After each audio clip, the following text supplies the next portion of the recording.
Hi, and I hope you enjoyed the last video of Akbal.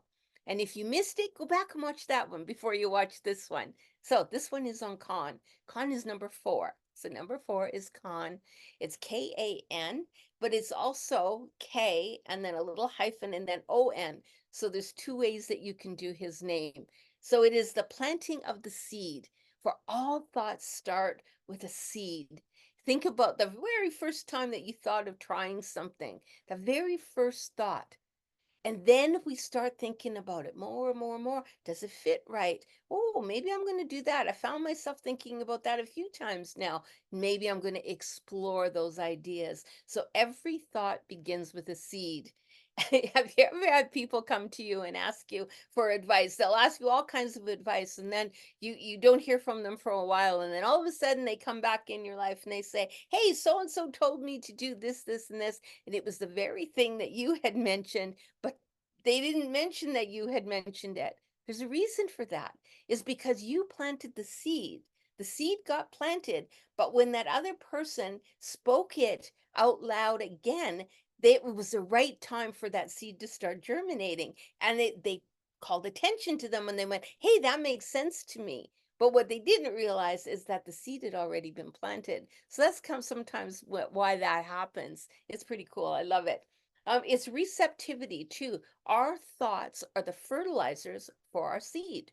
So when we're thinking of something, okay, I want to try this. Oh, I can't do that because of this. What if that happens?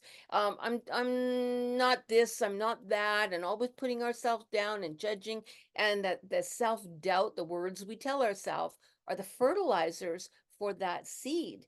And that's why also a lot of ideas don't come to be because we are fertilizing it with not great thoughts. If we can learn to change our thought process, I can try anything. I can do anything that I put my mind to. I can attempt to do anything and it will work out exactly as it's supposed to work out. I am worthy of this. And if we can change all those thought processes, think of that as the fertilizer that we now are fertilizing those seeds with. You wouldn't want to tell a child, "Hey, welcome, you're going into grade 3 this year, and it's going to be a real crappy year, and you're going to fall down, you're going to fail in your exams." You're already setting them up for failure, right? So you're going to say to that child, "Hey, what a great year. You're going to have a wonderful teacher, great friends, and everything's going to be wonderful," because you're fertilizing that seed with happy thoughts. Do the same thing to yourself and fertilize your thoughts with happy thoughts. It really helps a lot. It's also in gratitude. I am so grateful for. Do you have a gratitude journal? Do you wake up in the morning and say, "Wow, I'm just grateful for the idea that I can even wake up"? So try writing down 4 or 5 things every day what you're grateful for. And what are you grateful for? Because look around your room and just at the moment, just right now in this moment, close your eyes and then open your eyes. And what's the first thing that you saw? Are you grateful for that? Now, when I close my eyes and I open my eyes, I see a window, but this window has beautiful dream catcher on it.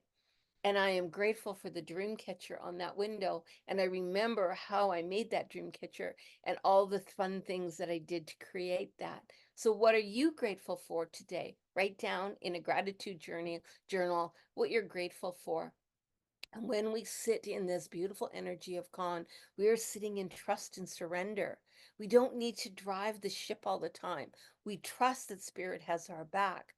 And I'm not saying that because we trust, it always works out the way we want.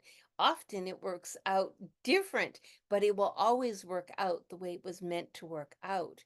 Doesn't necessarily be what our human self wants, but it's what our soul self, our spirit self wants. So trust that Spirit has your back and that you are not walking alone, and that the ancestors and your guides are with you, and they're helping you get to what you need to uncover, even all the bad things that happened in your life. I know if I was to sit back and think about all my life, there's some things that weren't so great, some things that weren't so fun.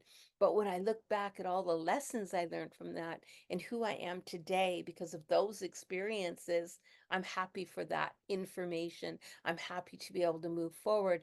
And look where the Spirit has got me. It's got me right here, right now. And I trust that tomorrow it'll get me where I'm supposed to be. but that surrendering can be kind of scary sometimes.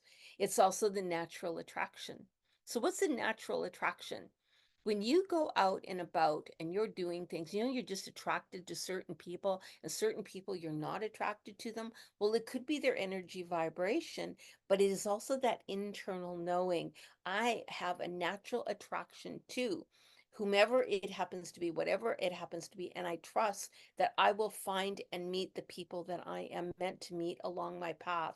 It is also letting go of the past. You don't need to keep hanging on to it, because what happens is we try to keep reinventing it. So I'm going to hang on to that past. I'm going to hang on to the label or the mask that I was wearing, because that has become my identity. And what will it feel like then to switch that up? Take it off and let it go, and just let it go, and just trust that spirit will take it. You don't need to hold on to it anymore, so that you can flow to the future and open new doorways. That's all sitting in this energy of Khan. It's the four seasons, it's the cycles of natural law. It is getting young to old. It is that process.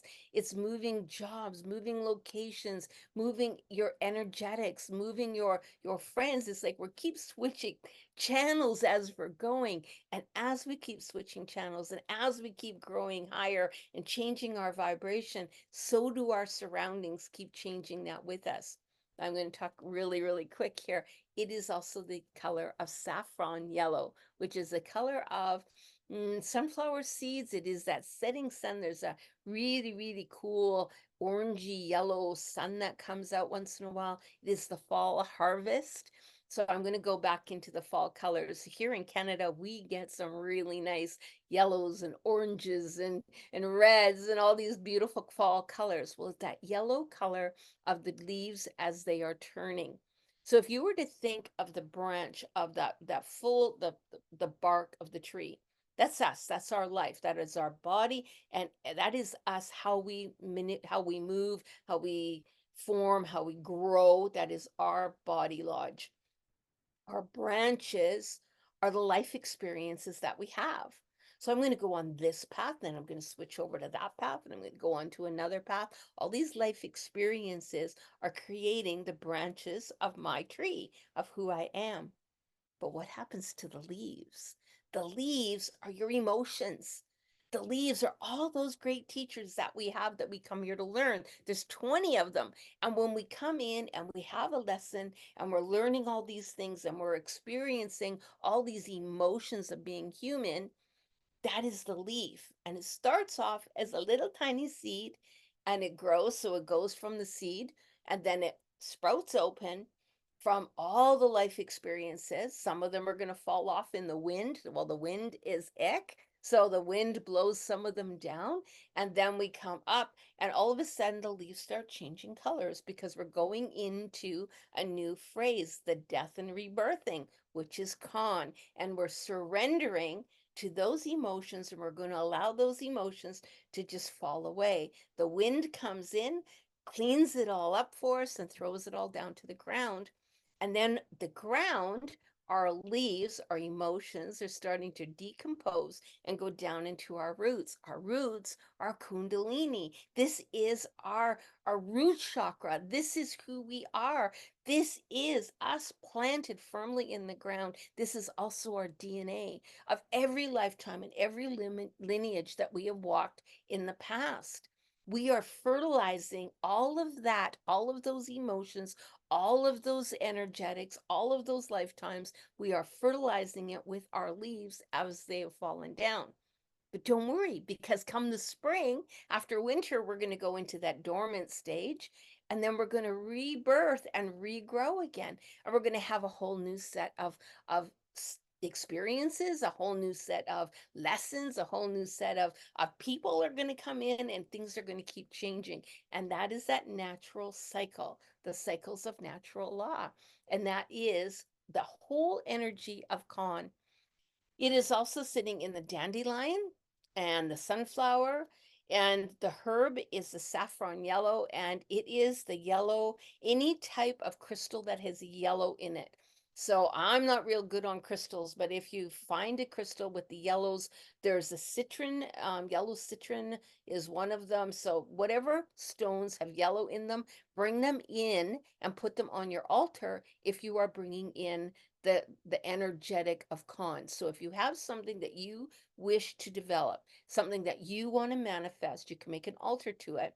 Make sure you have the color yellow on it and bring that in, bring that element in of the birthing, of the changing of the seasons, and allow that to be. And then sit in and wear yellow. If you want to bring in that beautiful change and that harvest color, bring in some harvest colors. Get out there and take a look at what's going out. So maybe you'll find, maybe you want a centerpiece with all these yellows and oranges and that fall color. Drop into that. And every time you see it, remember, I'm in that natural cycle myself where my seed, my thoughts are growing, and I choose what fertilizer I'm going to put on those seeds so that I can be the best me that I can be. So that's a great way to look at it. And it's fun to talk to kids about that too, so they can have fun maybe planting a seed and watching the seed grow. And you know, that little experiment in school years ago, I know we did it anyway in school, where you talk really nice to a plant and you watch it grow, and then you don't talk to a plant and you watch what happens, and then you talk negative to a plant and you watch what happens. The plant that you spoke nice to grows, grows, grows. The one that you didn't talk to at all, it grows, but it's a little wispy. And the one that you talk negative to sometimes will even die and wither away. So remember, our thoughts do the exact same thing to us. So we are nature and nature is us. I hope that helps a little bit. So this is Karen, Grandmother Dances in the Night Skies. And I'll chat later. Bye-bye.